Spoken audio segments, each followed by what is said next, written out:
കോൺഗ്രസ്സുകാർ 100 വീടിന്റെ നിർമ്മാണ പ്രവൃത്തി ഇന്നലെ തുടങ്ങും, ഫൗണ്ടേഷൻ സ്റ്റോൺ ഇന്നലെ ഇടും എന്ന് പറഞ്ഞതാണ്. അവര് കണ്ടെത്തിയിരിക്കുന്ന സ്ഥലം ഏതാണ്? ആ സ്ഥലം പോലും അവർക്ക് കാണിച്ചു തരാൻ വേണ്ടി കഴിഞ്ഞിട്ടില്ല. നെബുക്കദ്നസറിന്റെ ഒരു ഹാങ്ങിങ് ഗാർഡൻ ലോകാത്ഭുതങ്ങളിൽ ഒന്നാണ്. തൂങ്ങിക്കിടക്കുന്ന, ആകാശത്ത് തൂങ്ങിക്കിടക്കുന്ന പൂന്തോട്ടം. അങ്ങനെ വല്ല മാജിക്കും കോൺഗ്രസ്സുകാർക്ക് ഉണ്ടോ എന്നുള്ളത് എനിക്കറിയില്ല. ആകാശത്ത് തൂങ്ങിക്കിടക്കുന്ന ഗാർഡനെ പോലെ, പൂന്തോട്ടത്തെ പോലെ ഒരു ടൗൺഷിപ്പ്, 100 വീടുകൾ അടങ്ങുന്ന ഒരു ടൗൺഷിപ്പ് നിർമ്മിക്കാൻ, ആകാശത്ത് നിർമ്മിക്കാൻ അവർക്ക് പ്ലാൻ ഉണ്ടോ എന്നുള്ള വിവരം എനിക്കറിയില്ല. ഇവിടെ ഈ 160 ഏക്കർ സ്ഥലത്തിന്റെ ഹൃദയഭാഗത്തുകൂടെ 12 മീറ്റർ വീതിയുള്ള വലിയ റോഡാണ് പോകുന്നത്. അതിന് പുറമെ 11.5 കിലോമീറ്ററാണ് ഇന്റേണൽ റോഡ്. 5.5 മീറ്ററിൽ അത് ടാർ ചെയ്തിട്ടുള്ള റോഡ് അല്ലെങ്കിൽ കോൺക്രീറ്റ് ചെയ്തിട്ടുള്ള റോഡ് ഇവിടെ നിർമ്മിക്കുന്നത്. ഒരു 7 ഫുട്ബോളിന് യോജ്യമായിട്ടുള്ള ഗ്രൗണ്ട് ഈ ടൗൺഷിപ്പിൽ ഉണ്ടാകും. ഒരു പ്രൈമറി ഹെൽത്ത് സെന്റർ ഉണ്ടാകുന്നു, അംഗനവാടി ഉണ്ടാകുന്നു, ഒരു കമ്മ്യൂണിറ്റി ഹാൾ ഉണ്ടാകുന്നു. 10, 15, 20 വീടുകൾക്ക് എന്നുള്ള നിലയിൽ കുട്ടികൾക്ക് ഒരുമിച്ചിരിക്കാൻ, കളിക്കാനുള്ള സംവിധാനങ്ങൾ ഒരുങ്ങുന്നു. ഇതൊക്കെ ഈ ടൗൺഷിപ്പിന്റെ ഭാഗമായിട്ടുണ്ട്. വെറുതെ വീട് കയറ്റി കൊടുത്തത് കൊണ്ട് മാത്രമായില്ല.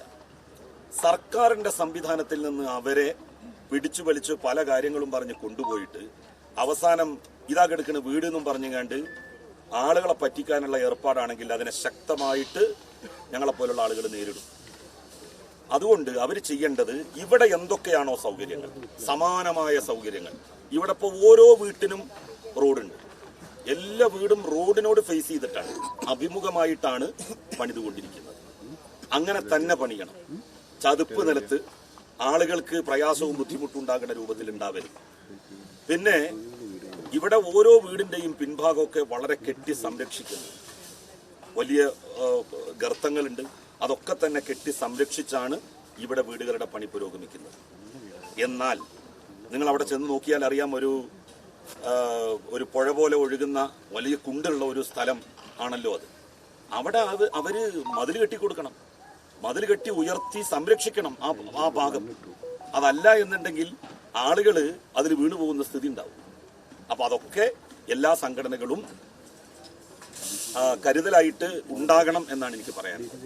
കോൺഗ്രസ്സുകാർ 100 വീടിന്റെ നിർമ്മാണ പ്രവൃത്തി ഇന്നലെ തുടങ്ങും, ഫൗണ്ടേഷൻ സ്റ്റോൺ ഇന്നലെ ഇടും എന്ന് പറഞ്ഞതാണ്. അവര് കണ്ടെത്തിയിരിക്കുന്ന സ്ഥലം ഏതാണ്? ആ സ്ഥലം പോലും അവർക്ക് കാണിച്ചു തരാൻ വേണ്ടി കഴിഞ്ഞിട്ടില്ല. നെബുക്കദ്നസറിന്റെ ഒരു ഹാങ്ങിങ് ഗാർഡൻ ലോകാത്ഭുതങ്ങളിൽ ഒന്നാണ്. തൂങ്ങിക്കിടക്കുന്ന, ആകാശത്ത് തൂങ്ങിക്കിടക്കുന്ന പൂന്തോട്ടം. അങ്ങനെ വല്ല മാജിക്കും കോൺഗ്രസ്സുകാർക്ക് ഉണ്ടോ എന്നുള്ളത് എനിക്കറിയില്ല. ആകാശത്ത് തൂങ്ങിക്കിടക്കുന്ന ഗാർഡനെ പോലെ, പൂന്തോട്ടത്തെ പോലെ ഒരു ടൗൺഷിപ്പ്, 100 വീടുകൾ അടങ്ങുന്ന ഒരു ടൗൺഷിപ്പ് നിർമ്മിക്കാൻ, ആകാശത്ത് നിർമ്മിക്കാൻ അവർക്ക് പ്ലാൻ ഉണ്ടോ എന്നുള്ള വിവരം എനിക്കറിയില്ല. എവിടെ വീട്? ആളുകളുടെ അടുത്ത് നിന്ന് പണം പിരിച്ചിട്ട് അത് മുഴുവൻ മുക്കുന്ന ഇവരെ കുറിച്ച് എന്താ പറയുക?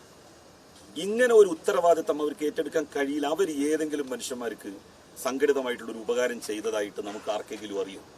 ഈ ചൂരൽമലയിലെ പാവപ്പെട്ട മനുഷ്യർക്ക് MP-യുടെ സമ്മാനമായിട്ട് കിട്ടിയത് കലണ്ടറാണ്. അപ്പൊ ആരോ പറഞ്ഞു, ഈ കലണ്ടർ വെച്ചാൽ ഇഞ്ഞ് വന്യമൃഗങ്ങളുടെ ആക്രമണം ഉണ്ടാവില്ല. നമ്മളങ്ങനെയാണല്ലോ പണ്ട്. പിന്നെ ഏതെങ്കിലും ദൈവങ്ങളുടെ ഫോട്ടോ ഒക്കെ വെച്ചാൽ നമ്മളുടെ ഒക്കെ വിശ്വാസം എന്താന്ന് വെച്ചാൽ പല പല എന്താ പറയാ വിഷമാവസ്ഥകളിൽ നിന്ന് രക്ഷപ്പെടും എന്നാണ്. അപ്പോ ഈ കലണ്ടർ മതിയോ ഈ ദുരിതബാധിതർക്ക്? ഒരു തരത്തിലുള്ള സംഭാവനയും അവരുടേതായി ഇതുവരെ ഉണ്ടായിട്ടില്ല. ഇതിലേക്ക് പണം തരാൻ വേണ്ടിയിട്ട് മുതിർന്ന ആളുകളെ മുഴുവൻ നിരുത്സാഹപ്പെടുത്തിയിട്ടുള്ള ആളുകളാണ് അവര്. ഒരു പൈസയും കൊടുക്കാൻ വേണ്ടി പാടില്ല എന്ന് പറഞ്ഞിട്ടുള്ള ആളുകളാണ് അവര്.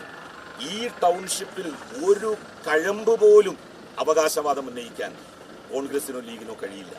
കാരണം അവരൊക്കെ തന്നെ ആളുകളിൽ നിന്ന് ഞങ്ങൾ ഉണ്ടാക്കി കൊടുക്കാം, സർക്കാരിന്റെ പദ്ധതിയുമായി സഹകരിക്കരുത്, അവര് ഇത് മുക്കും എന്നൊക്കെ പറഞ്ഞുകൊണ്ടാണ് ഈ പണം മുഴുവൻ സ്വരൂപിച്ചത്.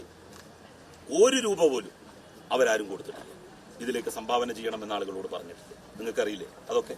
CMന്റെ CMDRFിലേക്ക് സംഭാവന ചെയ്യരുത്, ഈ പദ്ധതിയുടെ നടത്തിപ്പിലേക്ക് സംഭാവന ചെയ്യരുത്, നിങ്ങൾ ഞങ്ങളെ ഏൽപ്പിക്കൂ, ഞങ്ങളുടെ പ്രസ്ഥാനത്തിന്റെ പ്രസിഡന്റിനെ ഏൽപ്പിക്കൂ എന്നൊക്കെ പറഞ്ഞുകൊണ്ടാണ് അവര് ആ ഘട്ടത്തിൽ ആളുകളുടെ പണം സ്വരൂപിച്ചത്.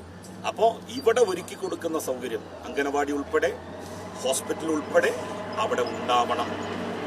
അതില്ല എങ്കിൽ ജനങ്ങളെ അവർ വഞ്ചിച്ചു എന്ന് മനസ്സിലാക്കും.